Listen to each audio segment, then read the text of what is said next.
King Umberto and his doppelganger. In late July 1900, King Umberto I of Italy decided to eat at a small restaurant in Monza. When the restaurant owner came to serve him, both men were shocked. The owner looked exactly like the king, so much so that they could have been twins. As they talked, they discovered even more strange connections. They learned they had been born on the same day, in the same year, in the same town. They were both named Umberto. The restaurant owner had married a woman named Margherita, the same name as King Umberto's queen. Both men even had sons named Vittorio. The king was amazed by all these similarities and invited the restaurant owner to an event the next day. But on July 29, 1900, the restaurant owner was killed in a shooting accident. That very same evening, King Umberto I was told about his double's death. Just hours later, while attending a public event, the king himself was shot and killed by an anarchist named Gaetano Bresci. Edgar Allan Poe's Richard Parker prediction. In 1838, author Edgar Allan Poe published The Narrative of Arthur Gordon Pym of Nantucket, his only complete novel. In this dark tale, 4 survivors of a shipwreck find themselves starving in a lifeboat. Desperate, they draw lots to decide who will be sacrificed for food. The unlucky victim is a sailor named Richard Parker, who is killed and eaten by his shipmates. This could have been just another of Poe's eerie tales, if not for what happened 46 years later. In 1884, a yacht called the Mignonette sank in the South Atlantic. 4 crew members survived and drifted in a small lifeboat for many days with no food or water. 3 of the men decided to kill and eat the 4th member of their crew, a 17-year-old cabin boy named Richard Parker. When the 3 survivors were rescued and returned to England, they were put on trial for murder and sentenced to 6 months in prison. During the trial, the eerie similarity to Poe's story stunned the public. Poe could not have known this would happen, as he died in 1849, 35 years before this incident took place. Edwin Booth and Robert Todd Lincoln. In the winter of 1864 to 1865, something incredible happened at a train station in Jersey City. Robert Todd Lincoln, the oldest son of President Abraham Lincoln, was waiting on a crowded platform when the train started moving. As people pushed forward, Robert fell into the gap between the platform and the moving train. Just in time, someone grabbed Robert's collar and pulled him to safety. This hero was Edwin Booth, a famous actor and supporter of the Union, the side that remained loyal to the U.S. government during the Civil War. Robert knew who the actor was and thanked him, but Edwin didn't know he had just saved the president's son. Edwin only found out later through a friend who worked with Robert. This knowledge would soon take on a tragic significance for Edwin. Just a few months after this rescue, on April 14, 1865, Edwin's younger brother, John Wilkes Booth, shot and killed President Lincoln at Ford's Theater. Think about that for a moment. One brother saved a Lincoln while the other killed a Lincoln. The story gets even stranger. Robert Todd Lincoln was around for 2 more presidential shootings. He was nearby when President Garfield was shot in 1881 and when President McKinley was killed in 1901. This pattern bothered him so much that he later refused to attend presidential events. Tsutomu Yamaguchi's double atomic survival. In August 1945, a 29-year-old Japanese engineer named Tsutomu Yamaguchi was on a business trip to Hiroshima. On the morning of August 6th, he was walking to the shipyards when he noticed an American bomber flying overhead. Suddenly, at 8:15 a.m., a bright flash lit up the sky. The first atomic bomb had gone off about 1.9 miles from where he stood. The blast knocked Yamaguchi to the ground, damaged his earring, and badly burned the left side of his body. Despite his injuries, he found shelter, spent the night in the ruined city, and made his way to the train station the next day. Yamaguchi was heading home to Nagasaki. On August 9th, still wrapped in bandages and in pain, Yamaguchi went to work in Nagasaki. As he was telling his boss what had happened in Hiroshima, another bright flash lit up the sky. The second atomic bomb had just been dropped over Nagasaki, and again, Yamaguchi was about 1.9 miles from the blast. The building he was in probably saved him from more serious injuries, though he was exposed to radiation from both bombs. Yamaguchi is the only person the Japanese government officially recognizes as having survived both atomic bombings. Even after being exposed to radiation twice, he recovered and lived until he was 93, dying in 2010 from stomach cancer. Archduke Ferdinand's assassin and the wrong turn.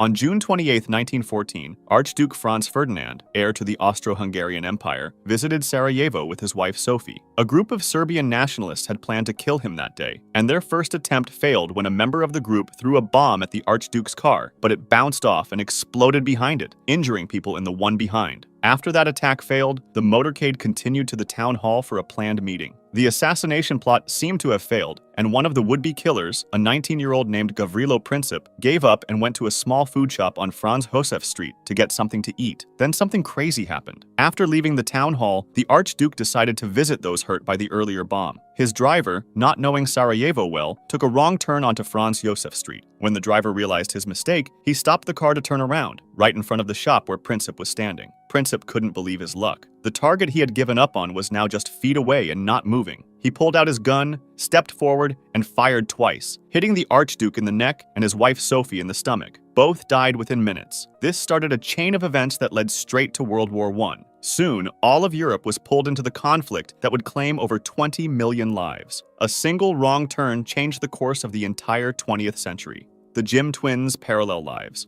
In 1979, two 39-year-old men named Jim met for the first time in Ohio. Jim Lewis and Jim Springer were identical twins, separated at just 4 weeks old and adopted by different families. What makes their story remarkable are the strange coincidences they discovered about their separate lives. Both Jims, without knowing about the other, had named their boys James. Both Jims grew up with dogs they had named Toy. In school, both were good at math, but had trouble with spelling, and both enjoyed working with wood as their favorite hobby. The coincidences in their adult lives were even more surprising. Each Jim married a woman named Linda, divorced her, and later married a second woman named Betty. Lewis had named his son James Allen, while Springer had named his son James Allen, almost identical names with just one letter different. The similarities didn't stop there. Both men smoked the same brand of cigarettes, drank the same beer, drove the same type of car, a Chevrolet, and even took vacations to the same beach in Florida. When scientists learned about the Jim twins, they were amazed. While some similarities could be explained by their identical genes, many others, like the names of their wives, children, and pets, seemed beyond explanation. The Jim twins became famous as part of one of the first major studies on twins raised apart,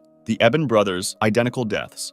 In July 1974, 17-year-old Neville Eben was riding his moped along a street when he was hit and killed by a taxi in Hamilton, Bermuda. Almost exactly 1 year later, in July 1975, an even more unbelievable tragedy hit the same family. Neville's brother, Erskine Eben, also 17 years old at the time, was riding the very same moped along the same street in Hamilton when he was hit by a taxi and killed. But not just any taxi. It was the exact same taxi, with the same driver, that had killed his brother the year before. Even more surprisingly, the taxi was carrying the same passenger who had been in the vehicle during the first accident. The Greenberry Hill murder case.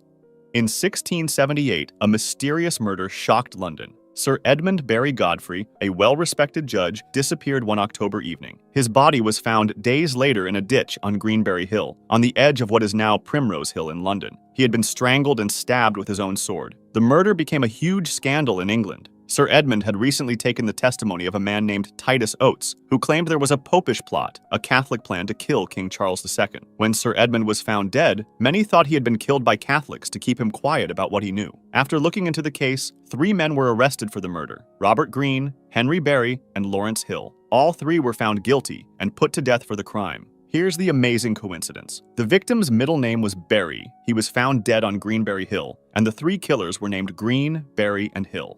The 3 lightning strikes on one family. In 1899, in a small town near Taranto in southern Italy, a terrible accident happened. A man named Rollo Primarda was standing in the backyard of his family home during a storm when he was suddenly struck by lightning and killed. About 30 years later, around 1929, lightning struck Rollo's son when he was standing in the same spot in the family's backyard during a storm. Just like his father before him, he died instantly. The family and neighbors were shocked by this incredible repeat tragedy. But the story gets even more unbelievable. On October 8, 1949, Rollo Primarda's grandson, who was named after his grandfather, was standing in that exact same spot in the family yard. A storm was brewing, and amazingly, a lightning bolt struck him too. The 3rd generation of the family had been killed in exactly the same way, in exactly the same place. 3 generations of men from the same family, all killed by lightning while standing in the same spot, over a 50-year period. The chances of being struck by lightning once in a lifetime are already very small. The chances of 3 related men being struck and killed in the same place over 3 generations are almost impossible to calculate. The Primarda family case was reported in newspapers and later included in books about strange coincidences. Mark Twain and Halley's Comet. Mark Twain was born on November 30th, 1835, the same night that Halley's Comet was passing by Earth. The famous comet passes by Earth roughly once every 76 years. Throughout his life, Twain was interested in this link to the comet. As he grew older and the comet's return got closer, he began to feel a special connection between his life and the comet. In 1909, when he was 74 years old, Twain made an eerie prediction about his own death. "I came in with Halley's Comet in 1835, Twain said. "It is coming again next year, and I expect to go out with it." Twain's prediction came true. On April 21st, 1910, Mark Twain died of a heart attack at his home in Connecticut. This was just one day after Halley's Comet reached its closest point to the sun on that visit, becoming visible from Earth once again. The comet appeared most recently in 1986 and is scheduled to appear again in 2061. Adams and Jefferson dying on July 4th. On July 4th, 1826, John Adams, the second president of the United States, and Thomas Jefferson, the third president, both died. Even more remarkably, it was the 50th anniversary of the Declaration of Independence. Both men had helped create the Declaration. Jefferson wrote most of it, while Adams was one of its strongest supporters in the Continental Congress. These two founding fathers had once been friends, then became political rivals, and later became friends again in their old age through letters. As Adams was dying at his home in Massachusetts, his last words were, "Thomas Jefferson survives." What he didn't know was that Jefferson had already died hours earlier at his home in Virginia, about 500 miles away. News traveled slowly in 1826, so when many Americans heard about both deaths at the same time, they were amazed by the timing. The coincidence becomes even more surprising when you consider that 5 years later, on July 4th, 1831, James Monroe, the 5th president of the United States, also died. This meant that 3 of the first 5 American presidents all died on July 4th. Robertson's Titanic prediction.